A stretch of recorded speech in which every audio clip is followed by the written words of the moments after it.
Hi, ഇന്ന് നമുക്ക് egg plant കൊണ്ട് സ്റ്റാർട്ടറായിട്ടൊക്കെ സെർവ് ചെയ്യാവുന്ന മറ്റൊരു ഡിഷ് പരിചയപ്പെടാവേ. ഒരു മീഡിയം സൈസുള്ള എഗ് പ്ലാന്റ് എടുത്തിട്ടുണ്ട്. ഇതൊന്ന് ക്ലീൻ ചെയ്ത് ഇതുപോലെ ഒരു ഫോയിൽ പേപ്പർ കൊണ്ട് റാപ്പ് ചെയ്തെടുക്കാം. ഇതൊരു 180 to 200 ഡിഗ്രിയിൽ ഓവനിലൊന്ന് ഗ്രില്ല് ചെയ്തെടുക്കാം. ഞാനിത് ഏകദേശം ഒരു 1.5 മണിക്കൂർ ഗ്രില്ല് ചെയ്തേ. ഇനി അത് ചൂടോട് കൂടി തുറന്ന് ഒന്ന് കട്ട് ചെയ്തെടുക്കണം.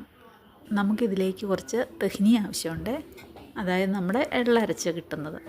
ഇതുപോലെ പാക്ക് ചെയ്ത് വരുന്നത് നമുക്കൊന്ന് ഡൈല്യൂട്ട് ചെയ്തെടുക്കണം. ഒരു ക്ലൗ പൊടിയായിട്ട് ക്രഷ് ചെയ്തിട്ടതും, ഒരു ടേബിൾ സ്പൂൺ ലെമൺ ജ്യൂസും, ആവശ്യത്തിന് ഉപ്പും ചേർത്ത് ഒരു ഫോർക്ക് കൊണ്ട് ഇത് നന്നായിട്ടൊന്ന് മിക്സ് ചെയ്തെടുക്കണേ.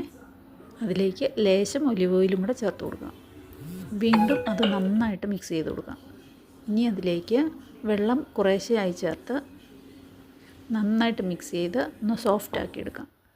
ഇത് നമ്മളിങ്ങനെ മിക്സ് ചെയ്തുകൊണ്ടിരിക്കുമ്പോൾ ഇതൊരു ക്രീമി ടെക്സ്ചറായി മാറും കേട്ടോ. അതിൻ്റെ കളറും ഇതുപോലെ ചേഞ്ച് ആകും. ഇവിടെ ഇത് പൊതുവെ എല്ലാവരും ഉപയോഗിക്കുന്നതാണ്.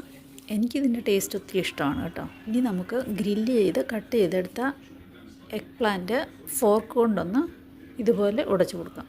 ഇനി അതിന് മുകളിലേക്ക് നമ്മൾ തയ്യാറാക്കി വെച്ച തെഹ്നി സ്പ്രെഡ് ചെയ്ത് കൊടുക്കാം.